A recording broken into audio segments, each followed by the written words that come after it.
Your father and mother are in critical condition. You need to cut your trip short and come home immediately, I pleaded desperately to Tyler.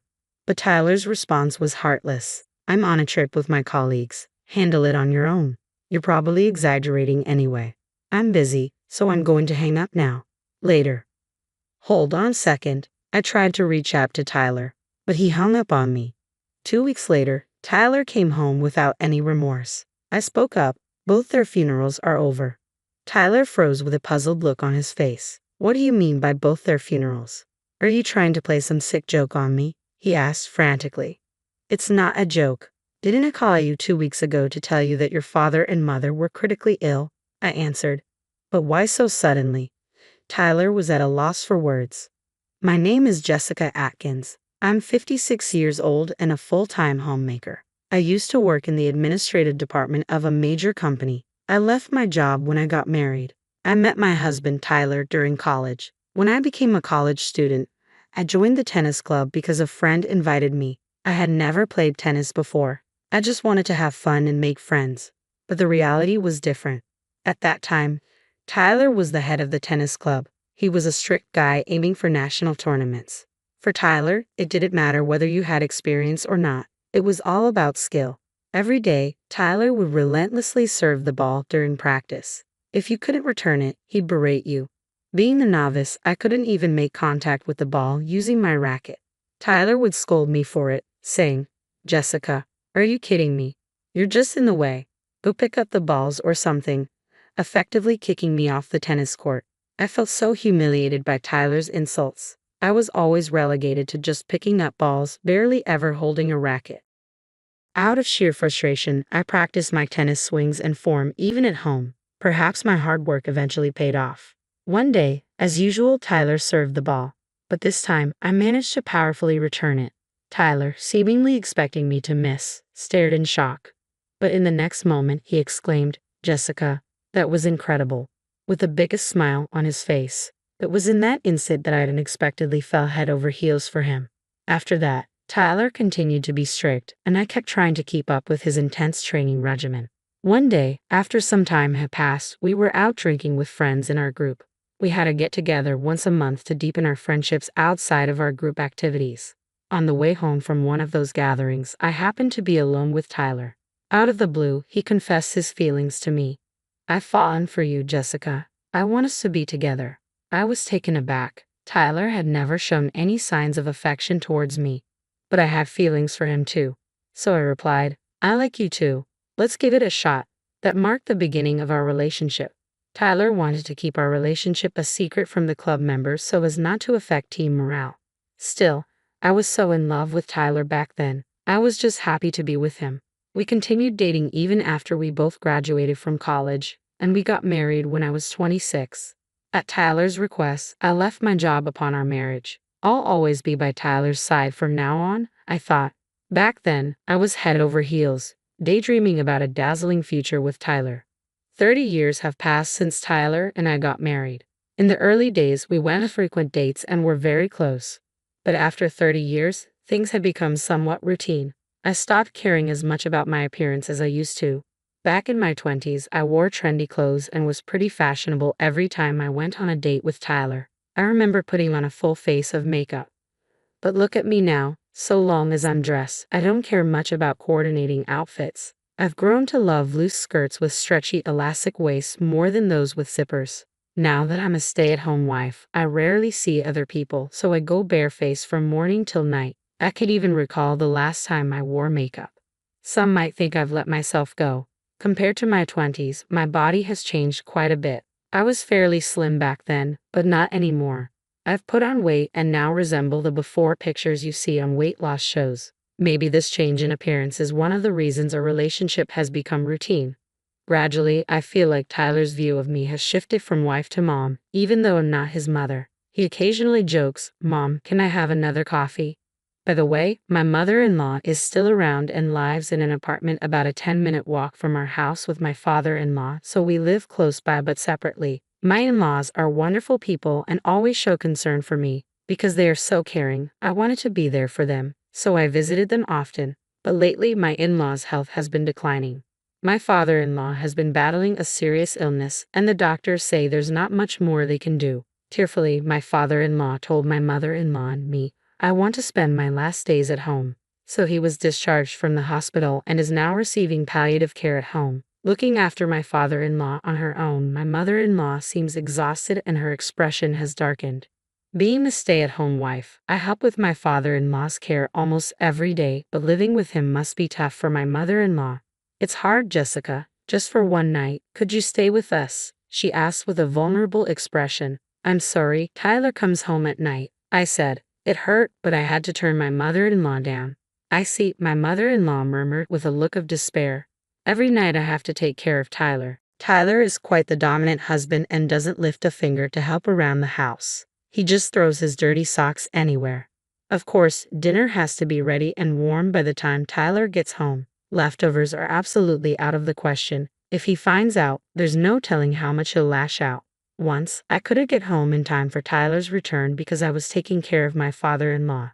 The moment I got home, Tyler, with a face as red as a beet, yelled at me, You should prioritize me over my dad. I'm your family, remember? I wanted to point out that my father-in-law is also his family, but I kept quiet because if I had argued, Tyler would have just shouted even louder.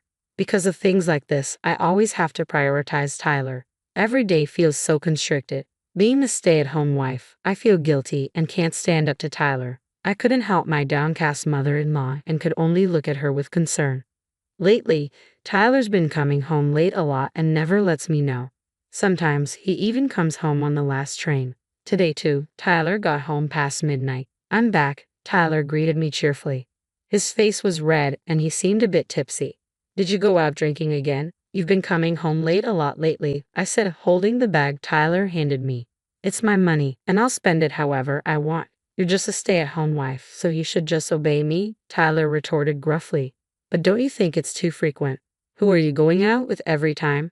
Their families might be worried too, I hesitantly asked Tyler. Maybe Tyler's been forcing people to go drinking with him. Tyler's been with the company for a long time and holds a position of authority. It's hard for most to say no to someone like that. Tyler then replied with a smug smile, It's all good. I just always drink with the same coworker. Plus, Ava lives alone and is single. He's always happy when I buy him a drink, Tyler said smugly. I couldn't say anything back, being a stay-at-home wife without much say matters. Then I had an idea and decided to talk to Tyler about it. Could you let me know in advance when you're going to go out for drinks? Your mom seems really stressed out, and your dad's condition isn't great either. I'd like to be there for them as much as possible. But Tyler laughed off my concerns. No can do. When I go out depends on my mood. Besides, Mom will handle Dad's situation. Jessica, you should be all in for me. As I was taken aback by Tyler's harsh words, he said, instead of standing there, get the bath ready. You're so slow with that. He quickly headed to the bathroom. Yes, I'm sorry. All I could do was respond like that. Then one day, Tyler suddenly told me, I'm going to go on a trip for 2 weeks from next week. While I stood there in shock, Tyler cheerfully flipped through a guidebook, pondering what he'd eat. He was planning to go to Australia. Regaining my composure, I asked Tyler, why the sudden international trip? What about your job? And I don't even have a passport. Tyler seemed a bit annoyed with my questions. I got a bonus, so I thought I'd just go for it. I've already requested PTO from work and I'm not going with you, Jessica, so you don't need a passport, right? Tyler answered nonchalantly. I hadn't even had a proper honeymoon since we got married. Who are you going with? I asked. Even for day trips, Tyler would say it's a waste of money and never took me along. Now, this sudden international trip seemed suspicious. I stared intently at Tyler. I'm going with a guy from work. Now get dinner ready already, Tyler retorted. I realized it would be challenging to press him further. Tyler probably wouldn't answer me if I continued to ask and might even snap at me. Though I felt frustrated, I reluctantly started preparing dinner. That day, Tyler left for his trip early in the morning. By noon, I found myself frantically calling Tyler. What do you want? I'm about to board a plane for an international trip. Read the room, Tyler snapped as soon as he answered. My in-laws are in critical condition. Please cancel your trip and come home immediately. I pleaded with Tyler desperately. If he hadn't boarded the plane yet, there was still time, or so I thought. But Tyler's response was cold. I'm on vacation with my colleague. Handle it yourself. You're probably exaggerating anyway. I'm busy. Going to hang up now. Bye. Wait a second. I tried to reach out, but he hung up. No matter how many times I called back, he didn't answer. You'll regret this, I whispered to myself. 2 weeks later, Tyler walked in cheerfully carrying a large suitcase. I'm back, he said. I approached the unapologetic Tyler and said, both their funerals are over. What? Tyler looked puzzled as if he didn't understand. What do you mean by both their funerals? Are you playing some kind of sick joke? Tyler, clearly panicking, questioned me. I sighed deeply at Tyler's flustered demeanor. It's no joke. Don't you remember I called you 2 weeks ago telling you your parents were critically ill? I replied. But why all of a sudden? Tyler trailed off, unable to find the words. I found myself sitting on the floor. When I went to visit your parents, they both had collapsed with pale faces. I called an ambulance in a panic, but the doctor said they were both in critical condition. Your dad needed care for a while now, and your mom had been looking unwell recently. Just a series of unfortunate events, I guess, I explained to Tyler with a detached tone. I'm truly heartbroken that my in-laws ended up like this. I was visiting them almost every day and still couldn't save them in time. To this day, I regret not going to their place sooner. But right now, I'm just so angry at you, I said, my voice shaking with emotion. They were your real parents, yet you chose yourself over them until the very end. No matter how much I pleaded, you always prioritized yourself. Remembering the tired look on your mother's face just makes me even angrier. Tyler, with a grim face, remained silent. He probably can't come to terms with reality. I decided to press Tyler further. It's your fault, isn't it? Choosing a trip with your colleague over your own parents. Did you enjoy your vacation? I asked with a sly smile, but Tyler just stayed silent, so I decided to prod a bit more. Well, I guess a trip with your lover is fun, right? 2 weeks seems a bit long though, I said. Tyler, as if resigning himself, began to talk. You knew. Yeah. I've been seeing Baker from work. She's over a decade younger than you, and she comforts me. It seemed Tyler was indeed cheating. His recent late nights were probably because of his affair with this Baker. As I stayed silent, Tyler, thinking I had accepted his confession, began to talk more. Baker is nothing like you. She has a slim figure, is beautiful, and she has a job. You're nothing compared to her, Tyler said, clearly proud of himself. Not caring at all, I responded nonchalantly. He seemed to forget he had asked me to become a stay-at-home wife after we got married. Then, as if he had an idea, Tyler made a suggestion. That's right. Now that my parents are gone and there's no one to oppose a divorce with you, and I can live here with Baker. So leave right now. I was flabbergasted by Tyler's words. Up to now, I've been a stay-at-home wife, always deferring to whatever Tyler said. I had no regular income of my own, and part of me lacked the confidence to move out and support myself. But after seeing Tyler prioritize a trip with his mistress over his critically ill parents, I didn't want to be with him anymore. Fine, I'll leave right now. Goodbye. And with that, I packed a minimum amount of stuff and left the house.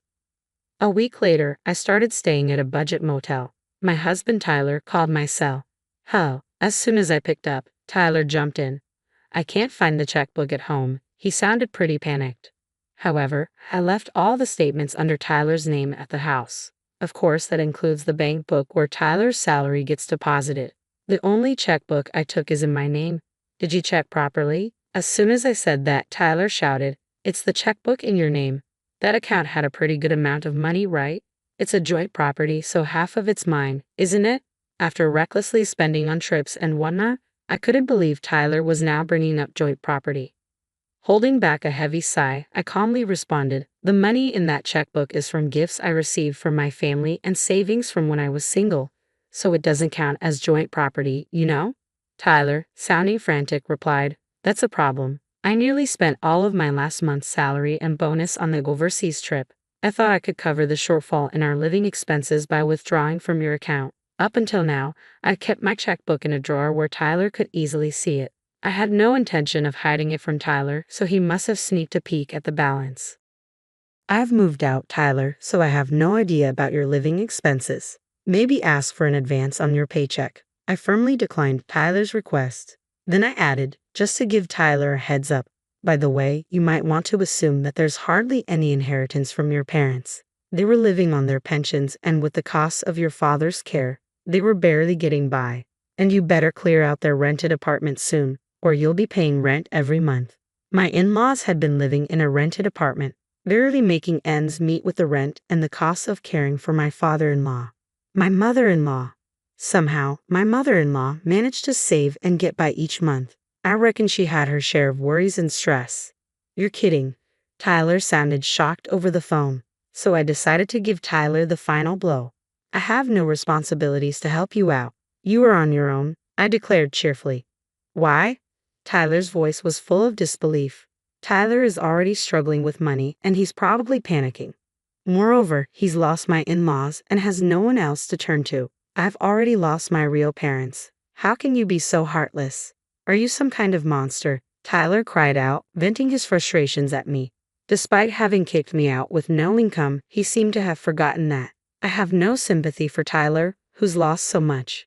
It's all Tyler's fault, so I laughed and replied, well, you cheated. Don't expect me to help you out after what you have done. Hearing the word cheated, Tyler flinched. I don't want to ask the company for help. If the company finds out about Baker and me, it'll be a disaster. Tyler's voice was shaky, but it was not my concern. I don't even know the face of Baker. It's you and Baker who did wrong in the first place, right? I challenged Tyler. I hope they both lose their social credibility. I've got nothing left to lose. Whatever happens to them, it's none of my business. It's all my fault. Just help me out this time, please, Tyler pleaded with a voice full of desperation. No way. You're going to regret this big time. I told him that and ended the call with Tyler. Tyler and I eventually got divorced. At first, Tyler was reluctant to agree to the divorce, mainly because of the financial issue, but in the end, he was persuaded by the lawyer I hired and signed the divorce papers. Tyler always acted arrogant in front of me and my in-laws, but was very submissive in front of others. He's the kind who's all bark and no bite. That's probably why Tyler couldn't stand up to a professional like the lawyer and ended up being told what to do. Our properties will be split equally, all thanks to my lawyer. Tyler had almost exhausted his savings on a trip abroad with Baker, so he was tight on cash. My lawyer guessed that Tyler would be very uncooperative, but in the end, I was pleased with the situation. Now, about what happened afterward, it seems Tyler is living paycheck to paycheck, having difficulty supporting himself. On top of that, he had additional expenses like cleaning out and paying rent for the rental apartment of my in-laws, and apparently, he got dumped by Baker. Initially, Baker was very ambitious and got close to Tyler for her own career advancement. After our divorce, the affair was exposed, and Tyler got demoted. It seems Baker got transferred to a remote branch. If Director Atkins is getting demoted, I don't need him anymore. Thanks for everything, that's what was said. And Tyler got dumped. Though Tyler got demoted, he didn't get transferred within the company, so he seems to be feeling out of place and uncomfortable now. Being dumped by Baker and all alone, Tyler has contacted me through my lawyer. I messed up. I broke up with Baker, so I wanted a shot with you. That's what I heard through the attorney. Since I've already blocked Tyler's calls, it seems like his only option is to relay messages through the lawyer. Knowing Tyler's usually timid nature, the fact that he's pleading with a lawyer like this tells me he's really backed into a corner. On top of that, he's been saying things like, I'm seriously out of money right now. Can you lend me some from your savings back when you were single? Making demands that don't benefit me in the slightest. Even the attorney seemed taken aback by this and related it to me with a chuckle. I guess Tyler's going to have a tough life from here on out. Frankly, I hope he continues to struggle and squirm. By the way, I got in touch with Baker through the lawyer, and she responded in a very respectful way. I was told through the lawyer that she said, when I was with Mr. Tyler, my expenses were quite low, so I had fun with his money. But it did not last long. Please tell her I deeply regret everything. It seemed she was never really interested in Tyler, just his position. Tyler was head over heels for Baker, and to see him ruin his life over it is quite pitiful. Thinking of Tyler's misfortune made me smirk. Since then, I've decided to get back to work. Would you believe it? I took a part-time job at a convenience store. It's my first time in customer service, but it's surprisingly fun. I was initially worried about being on my feet all day, but once I started, time just flies and it's a blast. Beyond working the register, there's ordering products, frying snacks, and a lot more to convenience store work. I even get to use my housekeeping skills with the cleaning tasks. I've heard from the manager that if I work hard, I could become a permanent employee. Apparently, there have been others like me who made the transition. Being in my 50s is like being at the halfway point in life. Being divorced, I initially thought my future was bleak, But even at this age, I'm discovering new things and having a ball. I want to keep looking forward and keep on moving. That's how I feel right now.